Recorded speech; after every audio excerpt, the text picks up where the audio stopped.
আসসালামু আলাইকুম। আপনাদের সবার মাঝে একটি চমৎকার একটি ভিডিও নিয়ে হাজির হয়ে গেলাম। আমি সিলেট হবিগঞ্জ মাধবপুর কালিকাপুর থেকে। তো এখানে আলহামদুলিল্লাহ শুক্রিয়া যে এক কৃষক ভাইয়ের বাম্পার শশা ফলন। তো যেহেতু সামনে কুরবানির ঈদ, আপনারা দ্রুত শশাগুলি কিনে স্টক করে থুয়ে দিবেন, যাতে করে কুরবানি মাংস দিয়ে ভালো করে খাইতে পারবেন। তো ওই ভাইয়ে জমিতে কাজ করতেছে, ভাই নিজের বাগান। আমি ভাইয়ের সাথে কথা বলবো। আসসালামু আলাইকুম। ওয়ালাইকুম সালাম। ভাই কেমন আছেন? জি, ভালো আছি। তো ভাই একটু শসা ক্ষেতের সম্বন্ধে একটু কিছু বলেন না, যে আপনার কতটুক ক্ষেত? এই তো 2.5 জায়গা। আর মানে 2 বিঘার উপরে। জি। তো এখানে শসা চাষ করতে কি কি লাগছে আপনার একটু বলেন তো শুনি। লাগছে, অনেক কিছু লাগছে, সার লাগছে, জি। ওষুধ লাগছে, জি। অনেক কিছু লাগছে। তো এ পর্যন্ত কি কিছু বিক্রি করছেন শসা? জি, কিছু বিক্রি করছি, 30-35 হাজার টাকা বিক্রি করছি। আলহামদুলিল্লাহ। তো বৃষ্টিতে কি ভাই ক্ষতি হয়েছে? জি, করতে হইছে। তো আসলে আলহামদুলিল্লাহ খুব সুন্দর শসা হয়েছে।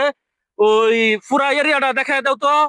ওই ওই দিক আছে, তারপর ওই দিক আপনার। আচ্ছা ভাই, আপনি থাকেন, আগে শসা গুলাই দেখা। এদিক দিয়ে আরো শসা আছে।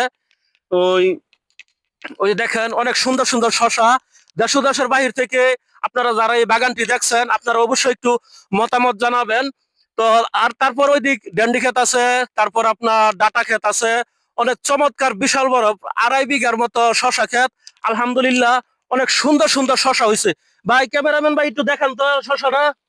ওই যে কত সুন্দর শসা, অনেক সুন্দর শসা হয়েছে। তো ভাইয়া, আসলে ওই আমার অনেক সময় দেখা গেছে যে ওই আপনার ডায়েরি বা নানান কিছু গিফট থাকে। তো আজকে এই মুহূর্তে আমার কাছে তেমন কিছু নাই। আমার তরফ থেকে ছোট্ট একটা উপহার।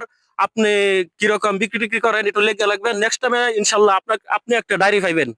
জি, আচ্ছা। আসসালামু আলাইকুম, ভালো থাকেন। ওয়ালাইকুম সালাম। আসসালামু আলাইকুম। ওয়ালাইকুম সালাম।